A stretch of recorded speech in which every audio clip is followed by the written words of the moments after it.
the F1 Focus Podcast with Welman and Hendrik Verwoerd. Welcome back to Formula One Focus. Hendrik Verwoerd is here to chat to us about this past weekend's Hungarian Grand Prix. And for me, Ingrid, the thing that stood out was Ferrari's, qualifying on pole and then basically, in the words of Charles Leclerc, throwing away a victory. Their one chance at a victory. What did you make of it? And welcome back. Well, their one chance of a victory so far. I mean, who knows what's going to happen for the rest of the season? But yes, absolutely. I mean, that's the big talking point, isn't it? What happened to Charles Leclerc and what happened to Lewis Hamilton? I mean, after qualifying on Saturday, Hamilton was so downcast that he basically said, he used the words, "I'm useless, and maybe they should change drivers." So he took the full blame for whatever happened on Saturday in qualifying. But I do think one has to have a look, that he qualified 12th, but he missed out on being in the top 10 shootout by 1/100th of a second. So, the results speak, but they don't tell you the complete story always. So one has to be very difficult. And just quickly on Hamilton, when he qualified 12th, from that position on that circuit where it's extremely difficult to overtake, it was going to be a big ask of him to even get into the points. And he did get stuck in a DRS train for the majority of the race. So there wasn't really much he could do about that. So he eventually finished it was 12th position where he started. So, he didn't have a good weekend. In fact, I think in Spain, in Belgium also not, but it's been a long 14 races. It's not quite the first half of the season, but they do now have a long summer break, and I think it can't come quickly enough for somebody like Lewis. Just Charles, he was very angry, as we all heard on the radio in his third stint. He did a two-stop strategy. And because everybody thought that the two-stop strategy was the quickest way, and that's why most of the drivers went for the two-stop strategy. But in his final stint, he completely fell off the cliff in terms of his lap times. He lost something like 2 seconds a lap. And therefore, he did not only lose the lead, but he dropped out of the top three and had to be content with fourth. And he was very angry about that. And I think what he did was he assumed that changes that the team made during his final pit stop, which included putting tires on that with higher tire pressures and a tweak to the nose wing, all in an effort to try and stop his car from bottoming out too much and wearing down the plank, and the fear, of course, that they could have another disqualification like that in China with Hamilton because of that. So he was apparently very, very angry about, the effect of those changes, talking about they had discussed it and maybe the team should have listened to him and everything. But after the race, he retracted that. He said he was sorry about that because he didn't have the full picture. And it turned out that the loss of time, the lap time loss, wasn't just down to those adjustments.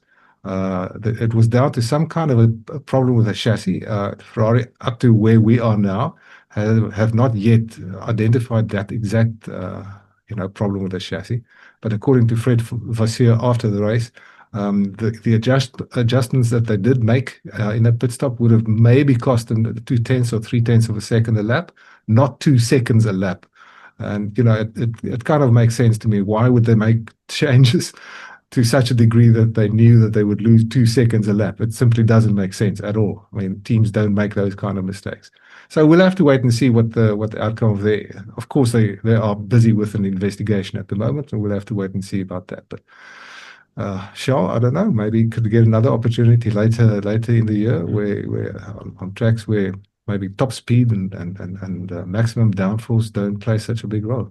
The team did have a change. Of course, they made the change in I keep on saying Spain. I mean Spa, Belgium, with a redesigned rear suspension, and they seem to be happy with the effect of that.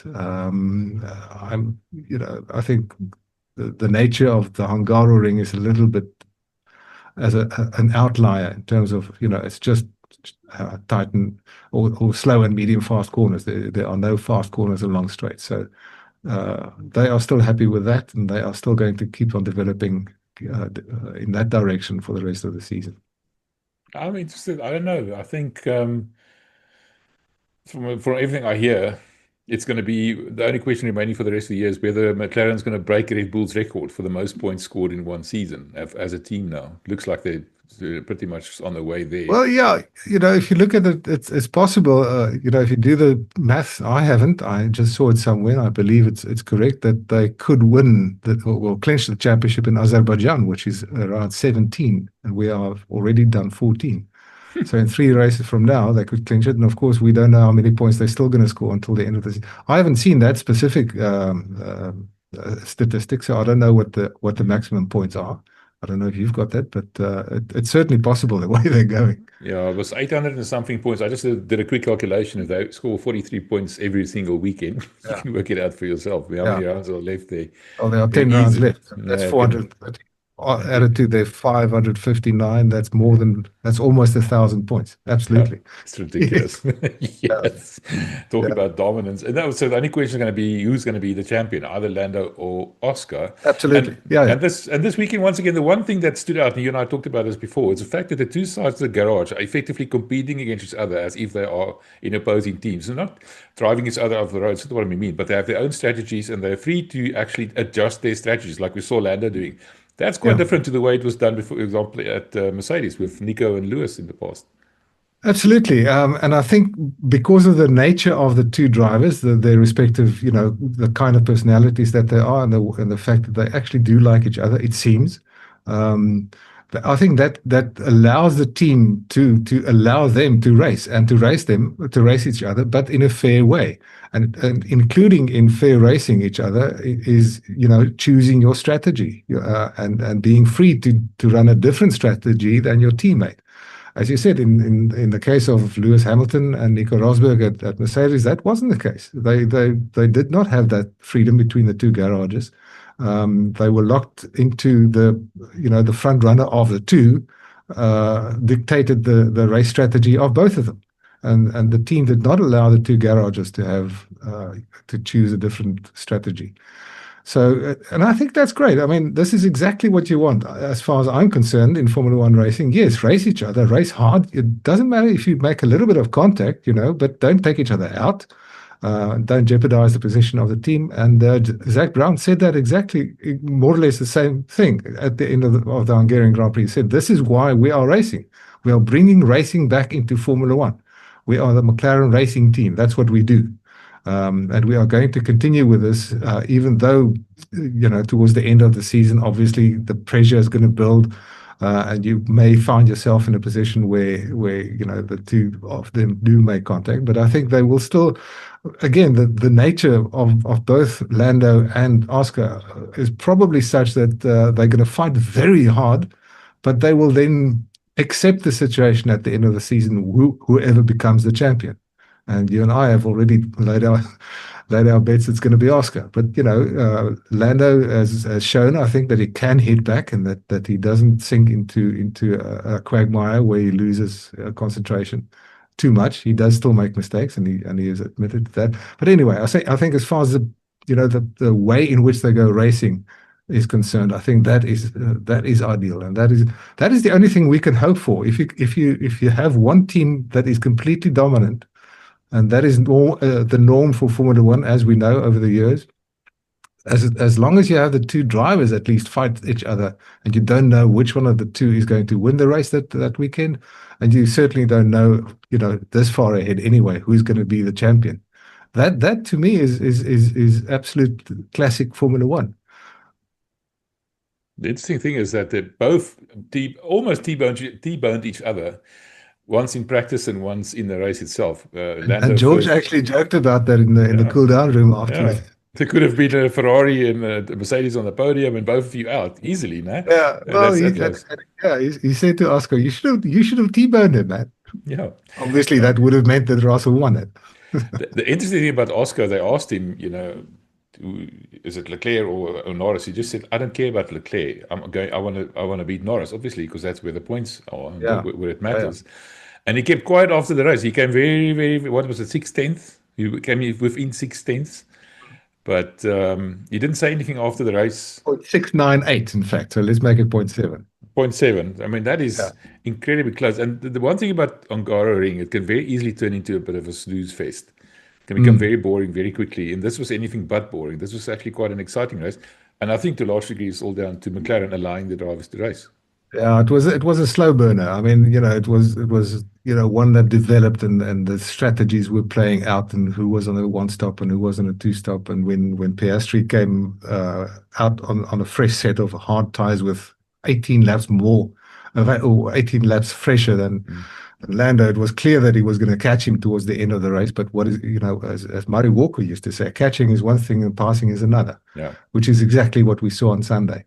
And that was also, by and large, the situation further down the field, where you saw there was not a lot of margin between the cars in the midfield, but nobody could really pass, and nobody could actually make positions up. Not even Max Verstappen. Qualifying, what was it, eighth? Eighth, and then finished in ninth position. So not even Max Verstappen could do it. It's a very difficult track to overtake on. But it's a fantastic event to be there. I was there once, and I think it was 2005, and to be there is also one of the better experiences in Formula One as a spectator. Lucky fish. Yeah. No. Okay. Talking about lower down the field, driver that's standing out and that's actually being, kind of being talked of as maybe a future superstar is Gabriel Bortoleto. In a Sauber of all things, I mean, that guy can drive the wheels off anything. He's definitely, with Isack Hadjar, maybe, those two are, for me, the rookies of the season so far. Your thoughts? Yes, absolutely. Hadjar, I think, has sort of, set his mark down a little bit earlier in the season. I think, the fact that the Sauber was absolutely nowhere for the first few races of the year didn't do Bortoleto any favors at all. But just having a look here, from the Austrian Grand Prix, that was where Sauber brought the big upgrade. And from there onwards, Sauber all of a sudden has now become a member of the midfield group and has jumped up to, where are they now? Sixth, I think, seventh in the Constructors' Championship. Where they've been lagging at the back and languishing at the bottom of the table for most of the first half of the season. And they have scored points, again, from then onwards in every race since the Austrian Grand Prix. 1, 2, 3, 4, 5, 6 races, they've now scored points. And Bortoleto has been the one that I think, apart from, the podium for Hülkenberg at Silverstone, Bortoleto has been the impressive one of the two. In terms of being a rookie and being able to drive a modern Formula One car that is absolutely on the limit, so finely balanced. And no wonder that somebody like Fernando Alonso, who happens to be his manager anyway, says that Bortoleto is, a generational talent. He's the best of the current generation. I think he's slowly but surely starting to show that. He's able to score points and to bring the car, or to make the car perform to its maximum, it seems, at this point. So yeah, absolutely. Hadjar at Racing Bulls also very, very impressive. So I would agree, those two are certainly the top rookies this year. Behrman, not really so much. And who are the other rookies? But anyway, so Antonelli, those two guys. I want to talk to you about Antonelli. That's a rookie that's going south very quickly. I'm not so sure about that. Again, one has to be very careful to say that he's all of a sudden lost the talent that everybody has seen, in the junior categories. It is a case, it has happened in the past that somebody was very impressive in the junior categories but didn't make it at Formula One level. I'm not sure that this is the case. That Mercedes has been, a bit of a dog to drive this season so far. We know that, and George Russell has also complained about it. And you've got a rookie that now has to be, has to adjust to coming into a top team, driving a potential race-winning car, with everything that goes along with that. And then the thing doesn't handle and the way that he feels comfortable with. That he feels that he can have confidence in the car, and that he has to adjust his driving style according to what the car characteristics, the handling characteristics.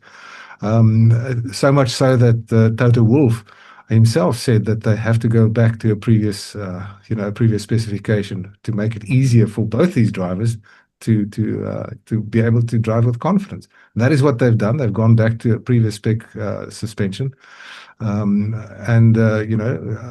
seems that Antonelli was more comfortable in the car this weekend. Again, the nature of the track, the circuit layout is such that you get stuck in a position and you maybe cannot necessarily show what you can do.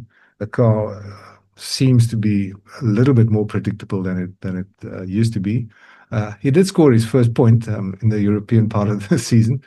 So for his sake, and I think for the sport's sake, he will now have some confidence, and they can build on that for the rest of the season, starting with the Dutch Grand Prix at Zandvoort.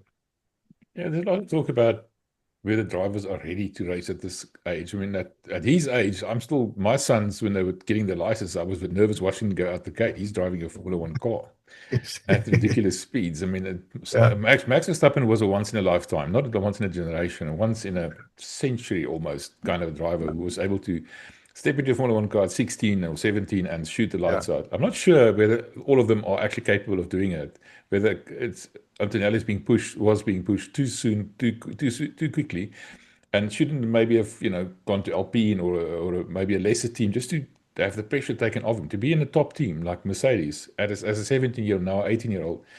I just wonder whether that's really sustainable or realistic. I think that's a valid question, and one must be very careful if you are in a position to offer a young driver like that the opportunity. He's not going to say no. There's no question that if you offer, an 18-year-old, Formula 2 driver an opportunity to drive a Formula 1 car, he's not going to say no. There's no possibility of that. But you, as the person who's in a position to offer him that, needs to take into account what kind of effect it will have on him mentally.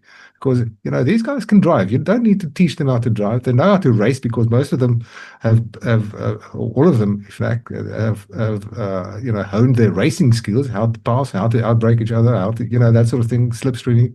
They've taught themselves that since the age of 6. So you don't have to teach them how to race or to drive a car fast. What you need to do is put them in a position where they do not have too much pressure on their shoulders, that the expectations are not too high, and that has a mental effect on them. We can only look at the effect that that sort of situation has had on 2 drivers so far this season: Jack Doohan at Alpine, and of course Liam Lawson at Racing Bulls. Mentally, because they were given the opportunity and then fired basically. I don't know about Jack, but certainly Liam has taken a long time to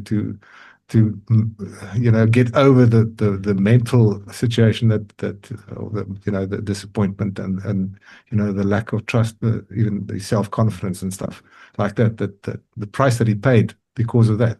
And also a youngster, not quite 18 years old, but these guys are young. So you're absolutely right. I've not seen any signs yet that the pressure has got so much to Kimi that he's in danger of losing his self-confidence, in the sense that he feels worthless or useless, like Hamilton says. Not quite there yet, but Toto Wolff has to be very careful, and the team needs to unite behind him, build him up, give him the self-confidence, and give him the car that he can handle. The car that handles in such a way that he can have confidence in the car. If you don't have confidence in the car, you don't know what the thing is going to do when you brake.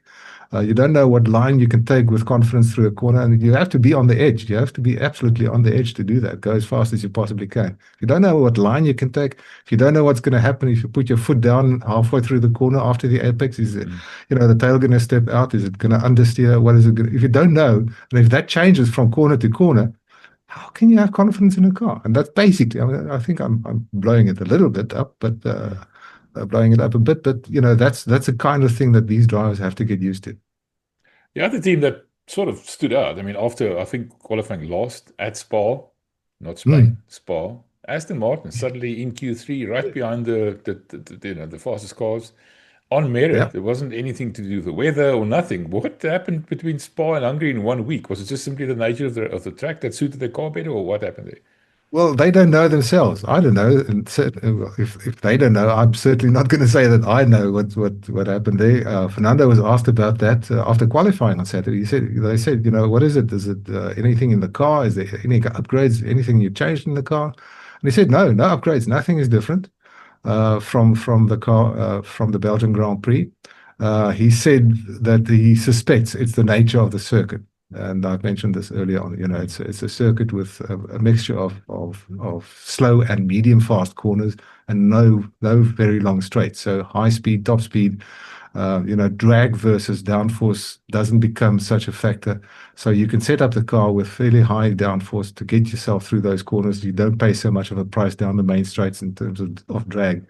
And he said that's just that's a circuit that suited them.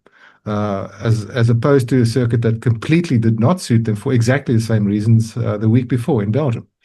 So he says we should not take too much out of it. He said, in fact, if we knew why we were so quick this weekend, we would like to, repeat that in the future. But we don't know, and we think it's the nature of the circuit. That's basically what he said. So, that's all we can say. But one also has to take into account the fact that Aston has, I think the Belgian race is a little bit of an anomaly. They've been consistent point scorers through Alonso, and in fact, on more occasions by Lance Stroll this season. They've had a fairly, I wouldn't even say competitive season, but they've been there and thereabouts, qualifying just on the edges of the top 10 or just inside the top 10, and then, scoring 1 or 2 points on occasion. So they've been there. What they've done apparently is they have both the week before and in Hungary, what they've done is they have brought an older floor to the car and a newer nose cone or newer nose wing. And apparently the combination of that has given them, the performance and the handling that they want. So we'll have to see what if they can continue with this strong form in the Dutch Grand Prix in 4 weeks from now. Then we know that they found some direction. I've seen some social media comments that, yes, you can now see the effect of Adrian Newey on Aston Martin, but the fact of the matter is that Adrian has got absolutely nothing to do with the current car and absolutely nothing to do with any upgrades that they are bringing to the current car. He is full-time, 24 hours a day working on next year's car. So, yes, I mean, one would like to say that maybe Adrian Newey has given them some direction. Maybe there's some phone calls, between officers that could help. Who would know? I wouldn't know, certainly. But he's certainly, according to all the people at Aston Martin that have been asked this, saying quite emphatically, no. He's got nothing. It's got nothing to do with Adrian Newey at the factory. He's working on next year's car. So we'll have to take that at face value. From what I've heard, he's actively excusing himself from any involvement with this year's car. Yep. Yeah. What I heard. Anyway, all right. The news that broke since we last spoke is the fact that Hendrik Verwoerd's contract has actually been renewed, and there were lots of rumors about him not being renewed, and Christian Horner being parachuted and everything. It's a multi-year contract. They're not specifying the length of it, but a vote of confidence in Hendrik Verwoerd's abilities. Well, and it makes sense. I was certainly not surprised by that. I was surprised that people took it seriously that his position was under threat. It simply does not make sense for a company like Ferrari to fire or not renew the team principal's contract on the verge of a new technical era in which he would need to steer them. He's obviously working on that very hard at the moment. And why would they then take him out, bring in somebody new, and then completely throw whatever they've been able to achieve at this point behind the scenes on design of the new car? Why then change it? It doesn't make sense at all. So yeah, it's a vote of confidence from the board of Ferrari. John Alcon, the chairman of Ferrari, and CEO of Ferrari, has come out in strong support of Fred Vasseur and said that he's been able to put things in place that bodes well for the future. Obviously, Ferrari is a little bit different as a team from other teams. They sort of the national team for Italy, and the Italian media has very strong voices and are sometimes very vociferous in their opinions. And on various occasions, the opinion of the media has had an effect on decisions over the future of team principals. Stefano Domenicali, I think, was let go because of pressure from the Italian media, and certainly Benotto and Marchiatti, what's his name, Marchiatti, I think. So the media does have an effect in Italy. I don't think any other team is affected by their national media as much as Ferrari is, and the pressure on Vasseur is mostly seemingly media pressure coming from the media, and specifically in Italy. But Ferrari is second in the championship. What more can you ask after McLaren? They finished second last year under Vasseur, and he's only been there since 2023. So it's not that long. And in Formula One, although Ferrari doesn't seem to understand this generally, but in Formula One, you don't just fire a manager or a coach like you do in football because the team is not performing, and you don't you give them some time to put things in place. I mean, somebody like James Vowles, for instance, he's being afforded a big window for his team to perform and to improve from where they were. And, they're struggling a little bit, but that's because they're not doing anything to improve on this year's car. They're working flat out on the 2026 car. How did I get to Williams now? No, don't worry. We just meandered down the road there. The point about Williams is it's pretty much a question of how forgiving will the supporters and the sponsors and everybody be, they were doing well to a degree, and then now they're sort of starting to make mistakes more than anything else. But more and more.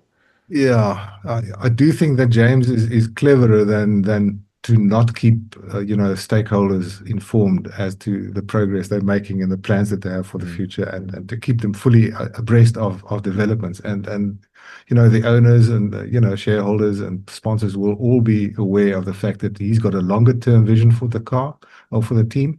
That they are fully concentrating on next year's car. That whatever they do to this year's car is simply just track specific, and to try and get the maximum through setup what they can each and every weekend. And they could well just hang on to their fifth position. They've got they've got 18 points ahead of Aston Martin at the moment. So there is an interesting little battle. But I think Vowles is on record. I seem to remember that he's on record saying he doesn't really care whether they finish fifth or sixth or seventh in the championship this year. They are focusing on next year. They are fully committed to next year. So, if everybody is on board with that, then I don't think there's a problem. And fans should just understand that building up a team basically from scratch, from where they were a couple of years ago, to getting into a position where they can at least compete for, a regular top 10, and then for podiums, and then for wins, and then for championship, that takes a long time. Yeah, but I'm talking I'm not talking about the cars so much as I'm talking about the team's performance, the way that they do things, pit stops and strategy and everything else. A team like Sauber, yes, they brought some upgrades, but also a large degree of their recent success is down to the fact that they've been executing better pit stops and everything else. Ferrari was able to do a 2-second pit stop. A year ago, they couldn't do a pit stop to save their life, a couple of years ago. McLaren, everything that they do is they're doing exceptionally well. And operationally, they're going one. But Williams, to me, feels like, your car is slower. That means you have to be even better operationally. And it seems to be a little bit like they're not there. And Carlos Sainz sort of voiced his dissatisfaction with that almost. You talk about honeymoons not working out. Ferrari and Hamilton's one of them. Sainz and Williams is another one. I mean, I'm not, it's not particularly, moonshine and roses at the moment. Absolutely. And Colapinto at Alpine as well. So yes, no, you're absolutely right. And Williams are making some operational mistakes, and maybe they don't yet have the kind of person like Jonathan Wheatley at Sauber, the team manager that oversees that sort of, the operational side of things at the track, like pit stops, as you say, a couple of, what was it, last year when they had a 40-second pit stop or something, but Sauber. So that is so. I mean, even Alex Albon has been unhappy about tire strategy on occasion and things like that. Yes, absolutely. It's all part of the building process. I'm not saying that he's on a straight line in terms of improvement. Obviously, there will be some dips and some valleys and some mountains in that line. But I think in general it will only be good for Formula One if Williams can come back and be competitive at the front of the field and not in the midfield. No, look at McLaren. What McLaren's resurgence has done for the sport. I mean, McLaren's also one of those storied traditional teams. Yeah, no, I would love to see Williams back at the front. I agree with you. Right, now we have the summer break coming up. 2 weeks that they're not allowed to touch anything, apparently. I don't know how they monitor that. And then we're starting, what's the next Grand Prix the first Grand Prix after the summer break? That's the Dutch Grand Prix at Zandvoort, and that will be on the weekend of the 29th, 30th, and 31st of August. So we'll still be in August, but it's 4 weeks. Yeah, what basically happens is that every factory has to close for 2 weeks in this period. So what many of them do, or some of them do, is they close exactly after the last race for the 2 weeks after the Hungarian Grand Prix, and then open for the following 2 weeks. Obviously, the final of the 4 weeks is the one mostly used up to travel to the next venue. Some of them use the first week like where we are now to sort of just wind down and maybe take the cars apart and that sort of thing, and then they lock up for the 2 weeks in between and then open up again for the final week. So it depends. It really depends on each of them, but there are very strict measures in place to monitor this. They are not allowed to switch on their computers at work. Their email addresses are being monitored by the FIA. Things like WhatsApp and even phone calls from it's all monitored in a way to make sure that nobody breaches this rule. And the whole idea is that in Formula One, if you don't force somebody to take a holiday, nobody's going to take a holiday. And people have to take a break, simply for physical reasons, and for mental reasons also, I suppose. So if you don't enforce it, then nobody's going to do it. And somebody's going to try and get an advantage by breaking that rule and hoping that they don't get caught, that sort of thing. So it's very important for the teams and for the sport that this rule is applied and policed. And what the FIA does is, as I say, they monitor these things. You can monitor computer usage, but they also do spot checks. Unannounced spot checks at the factories and go and check, is anybody in the office and what are they doing, and that sort of thing. Only cleaners are allowed, and what many teams do is they use this opportunity to sort of upgrade their computer systems, and do a proper cleaning job of the factory, because you don't really get a chance to do that as in the middle of the season, that sort of thing. So yeah. Don't think it's going to be that quiet. There's a lot of people who are going to generate a lot of news, because everybody knows from a news point of view this is the quiet period. So a lot of outlets have saved some news and have built up some news in their it's not their archives, but wherever Arsenal. In the Arsenal. We used to do that in journalism when for quiet periods, called the cucumber time. Yeah. So you build up some stories that are not time limited. So we're going to see a lot of that in the next few weeks. A lot of stories that have been saved specifically for this time. Obviously, we are waiting for things like, for instance, the George Russell announcement, which is probably going to happen in the next few weeks, if not this week. George Russell renewing his contract. Just something on that, just while we're talking about that, something I mentioned earlier on, which I sort of had a rethink about it as well. George Russell, I said, would not be all that willing to just take a 1-year contract, that he would insist on a multi-year contract. I actually think that, he will probably rather take a 1-year renewal and then judge next year, just like Max Verstappen will do.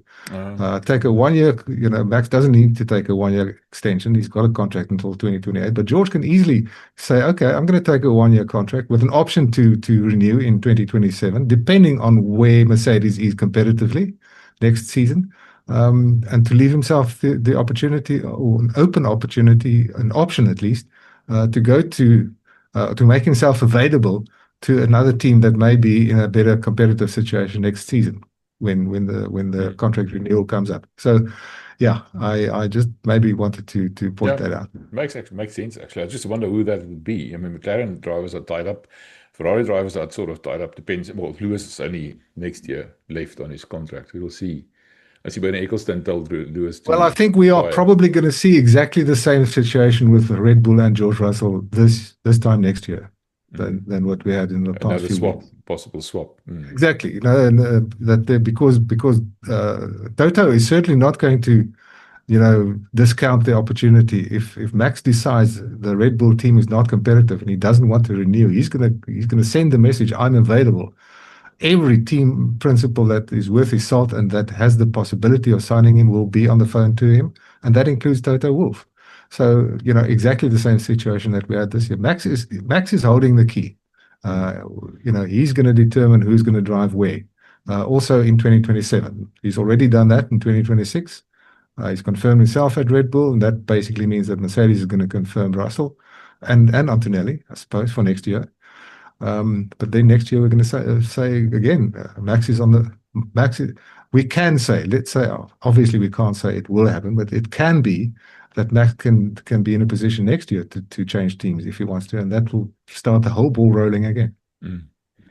All right, Hendrik, thanks. That was an interesting conversation. We'll keep up to date during the course of this break, all of that. Keep an eye on the news, like you said, whether it's old news being stored up or new developments, we'll never know, but we'll keep on talking. Thanks, man. Appreciate it. The F1 Focus Podcast with MV Welman and Hendrik Verwoerd.